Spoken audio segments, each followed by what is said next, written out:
Medieval Europe is a charismatic and complex period of history. Kings, lords and castles are all in our memories, but the social and economic system that shaped this time is not so well understood. Today, you're going to travel back through time to understand exactly what feudalism was. You're going to understand its creation, its characteristics, and how it disappeared.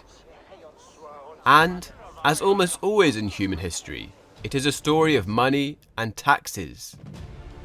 If you want to learn how taxes led to the emergence of feudalism and how taxes also made it disappear, you'll have to watch the full video. So, get ready, turn on your neurons and tighten your seatbelt, because an epic journey is about to start.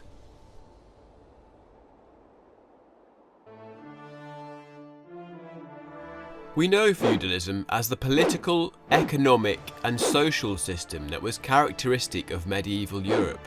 It is a complex concept with lots of nuances, but it also has consequences at all levels of human life.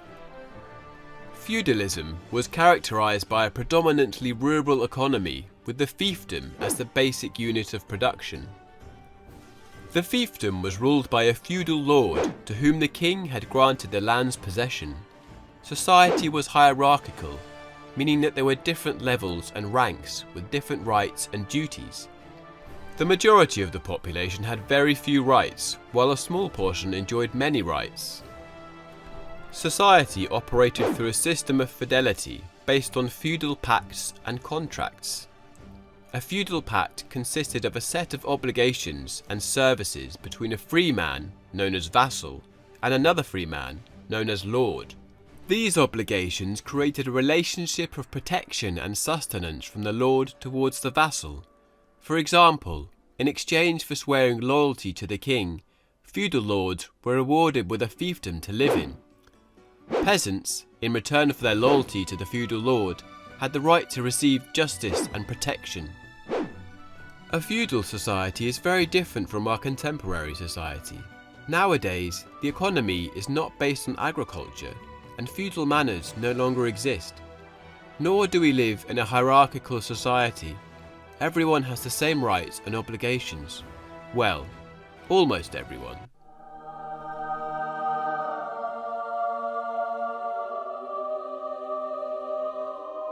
Bruh.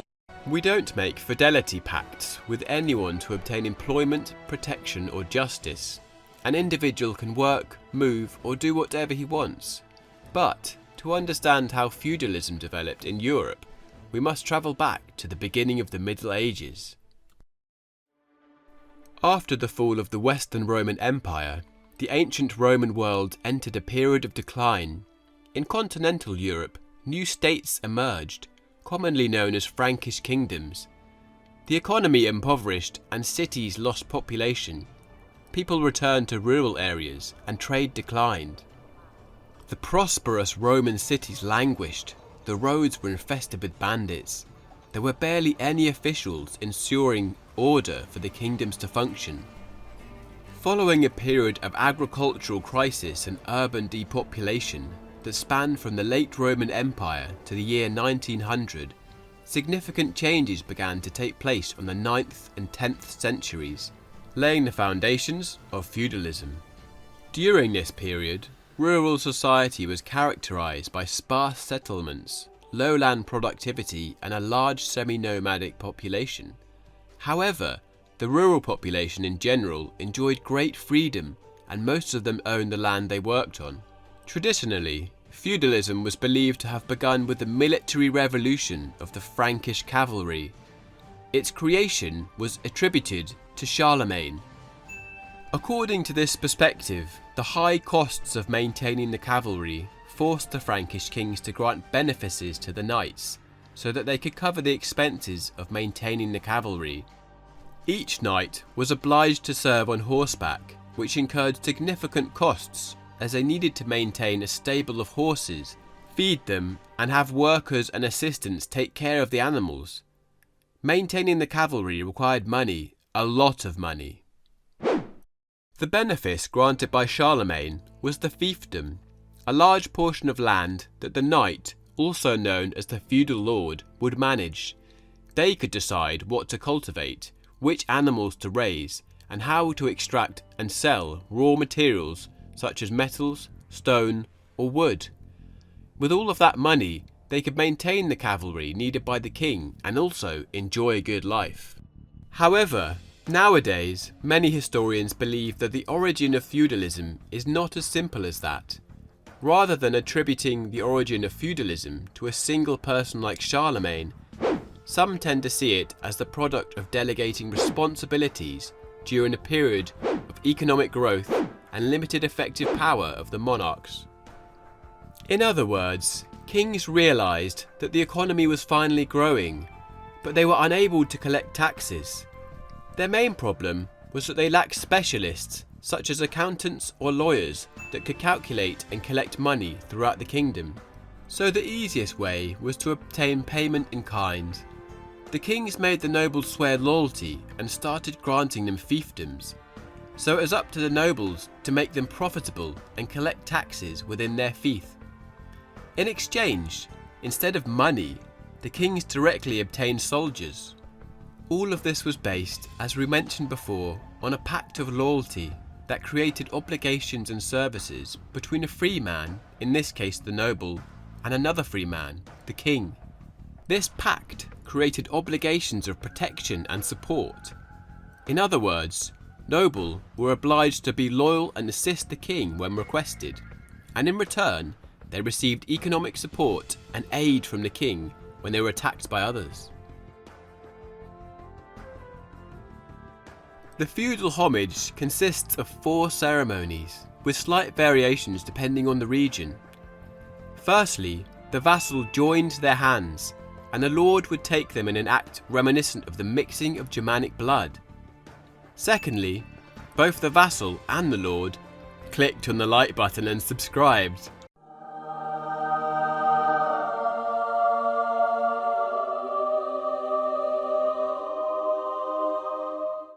Well, that might not be so true, but I just wanted to remind you to like and subscribe, and check the notification bell if you're enjoying this video. Something as simple as this is crucial for keeping the channel going. We really appreciate your help.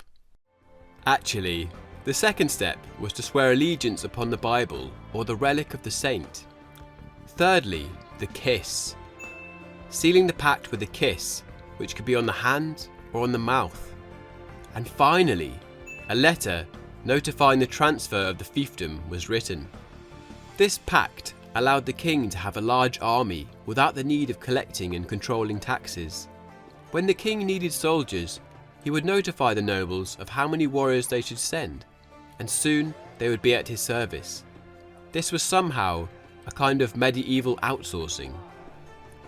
The kings encouraged vassals to also establish feudal relationship with their subordinates. The common people were vassals of the lower nobility, who also was vassal of the higher nobility, which again was vassal to the king.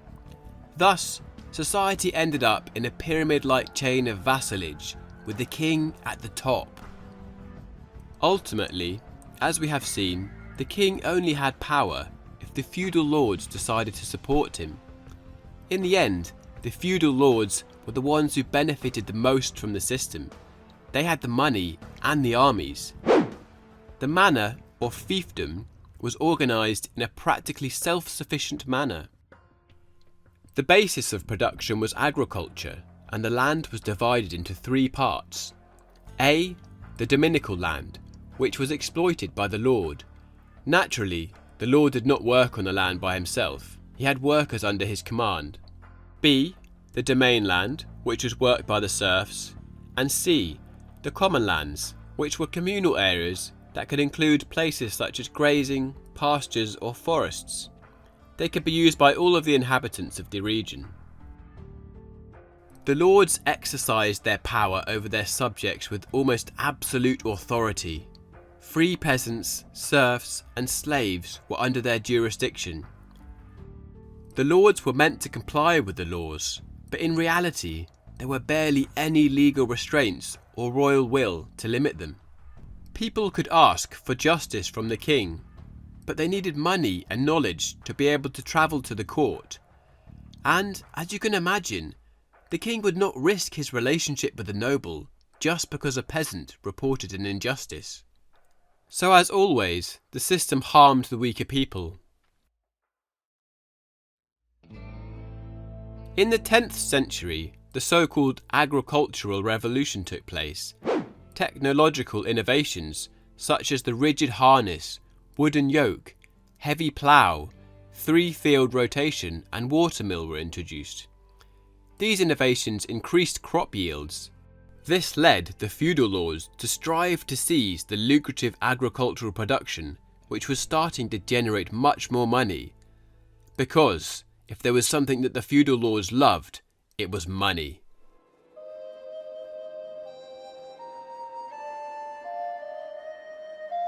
But not everything was bad. In their attempt to earn more money, the feudal lords also revitalised the economy through investments, clearing new lands, building bridges across rivers, patrolling to prevent banditry, and so on. All of this combined with the medieval climate optimum, a 2 centuries period of mild temperatures leading to a strong population growth. Traditionally, the population of Northern Europe had been sparse. Cereal was not the staple food, but rather meat and mead. The feudal lords led the innovations, expanding cereal crops. Cereal had the advantage of being durable and easily transportable. This allowed for urban growth, leading to the rise of large cities, like those of the Hanseatic League. It was the era of the emergence of great cities, the boroughs, an urban renaissance that particularly happened in Northern Europe, a region that was less densely populated than the Mediterranean area. This urban boom, along with the increase in trade, led to the monetization of society. Barter became rare, whilst coins spread. There was also an expansion inland. Previously uncultivated lands were cleared, marshes were drained, and forests were cut down, increasing the cultivated area. Population grew in the Mediterranean region by 50% and tripled in Northern Europe. But this seemingly perfect plan was, in reality, doomed. Traditionally, it has been considered that feudalism emerged as a tool to strengthen royal control, but it ended up further weakening it. Since the king only collected a very small portion of the taxes, the royal army was very small. Nobles were not always willing to cooperate. What would happen if a noble refused aid to the king? The king would face a rebel who had hundreds of soldiers under their command. But it could be even worse. What if no one wanted to help the king? Or, if 2 feudal lords started fighting, but no one wanted to intervene and the king was unable to stop them? Or, what would happen if a large part of the nobility rebelled against the crown? Well, it's clear that this situation eventually led to numerous internal wars in medieval Europe. The kings were subject to the will of the nobility. The late Middle Ages was a period of significant consolidation of knowledge. Universities flourished throughout Europe, and a large quantity of lawyers graduated, laying the foundations of the modern state. By the late 14th century, and especially in the 15th century, universities had trained thousands of jurists. Monarchs had now, for the first time since the antiquity, a significant number of individuals prepared for the management of the kingdom. Kings now had educated individuals around them, and they would begin to collect taxes by themselves, putting the problematic feudal system to an end. By collecting and managing the taxes, kings could recruit larger armies. With a strong military force, they could use their army to reclaim power. Lords started losing economic and military power. However, in exchange, they were obliged to delegate the administration of justice, which is known as the jurisdictional lordship, something that would survive until the 19th century. The king's strategy was very clever. They created cities under their control, where the taxes were lower than those of the nobles. With lower taxes, royal cities were more attractive and many people migrated to these cities. Despite the taxes being lower, kings got more money than the nobles, since the overall tax revenue would be higher due to large populations living in multiple cities. So kings would recruit large armies to enforce their dominance over the rebellious nobility. By the end of the 15th century, some Western European kingdoms, like England, Portugal, France, Castile and Aragon, had formidable royal armies. Feudal lords could no longer rebel against the kings, who gradually stripped them of their power and concentrated it in their own hands.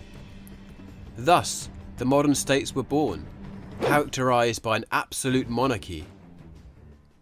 This is the story of the rise and decline of feudalism.